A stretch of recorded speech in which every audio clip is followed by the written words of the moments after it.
The ICD allows you to program 3 zones of ventricular arrhythmia: a slow VT zone, a VT zone, and a VF zone, which may be programmed as VF on without fast VT zone, or as VF with fast VT zone.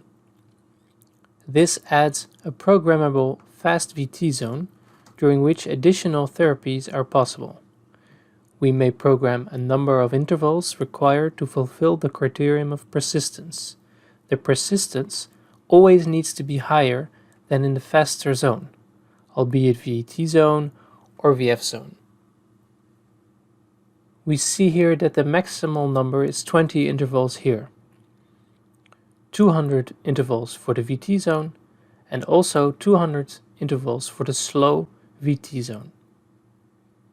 Here we see a criterion specific for the fast VT zone, based on stability, meaning that between 230 and 255 beats per minute, if the rhythm is rapid and also stable, it is considered as fast VT. When the rhythm is either unstable or faster than 255 beats per minute, it will be considered as VF. This will decide which therapies will be delivered. When the device considers the arrhythmia as a fast VT, it will deliver a burst as first therapy, followed when unsuccessful by shocks.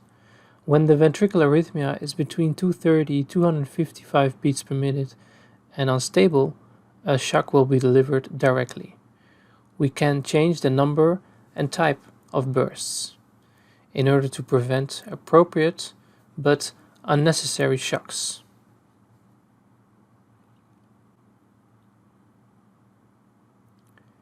It is not recommended to change the percentages of the coupling intervals of the bursts or ramps.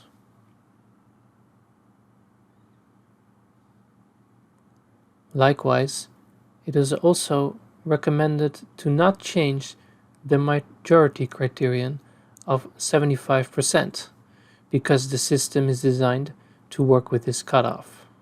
Likewise, changing the stability criteria may have an important impact on the ability to detect ventricular arrhythmia. The prematurity acceleration is a criterion which can be changed. For example, in a young patient, we can increase this percentage and decrease it in an old patient. We performed a study where we asked young subjects to perform an exercise. We asked them to run up the stairs and found an acceleration between the intervals of 37.5%. In a patient 75 years of age, for the same exercise, he will not exceed a prematurity of 25%. This is why the value by default is set at 25%, but for a young patient, we can imagine values which are a lot higher. In this figure, we can see how the Parrot Plus discrimination checks the RR stability, whether the PR is associated or not, and what type of PR association exists. When 1-to-1, we'll check the type of acceleration. When sudden and with ventricular origin, we'll decide it is a ventricular arrhythmia. In the other cases, such as when the rhythm is unstable, the device will diagnose AF. When not associated, Parrot Plus will also look for a long cycle, which indicates AF also. If not found, the diagnosis of VT is made. When the PR association is N-to-1, the device will diagnose atrial flutter. When the acceleration is gradual, such as in this patient, the diagnosis is sinus tachycardia, ST. This schematic is useful to understand the discrimination algorithm of microport ICDs. Next, the various therapies. We can change the type of ATP delivered. the number of cycles, where at least 8 is recommended. We can also add one or multiple cycles after every ATP. We can program the percentage of the paced interval as compared with during the tachycardia. We can program shortening of the burst cycle length during the next ATP.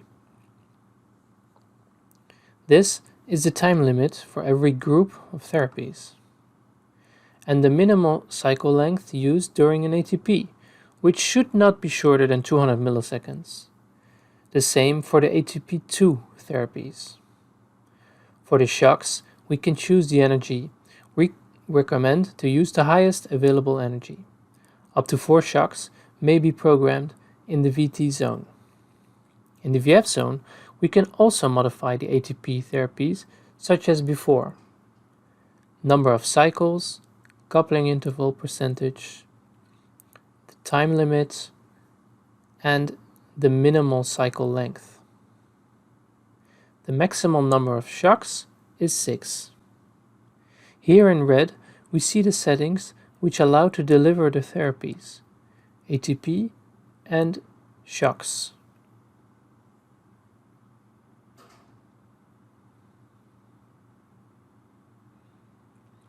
These parameters are primarily used during the implantation of an ICD, ICD replacement, and MRI. The auto-switch ATP algorithm ensures that a successful ATP in the VT zone is prioritized during the next VT.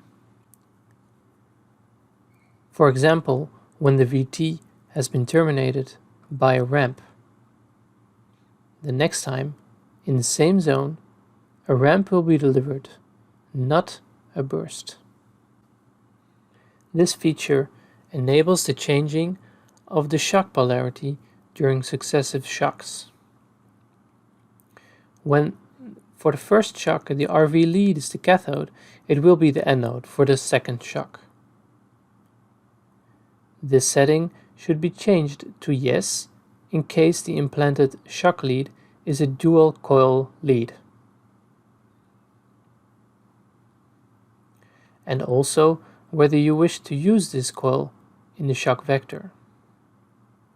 In case of dual coil ICD leads, several shock vectors options are possible.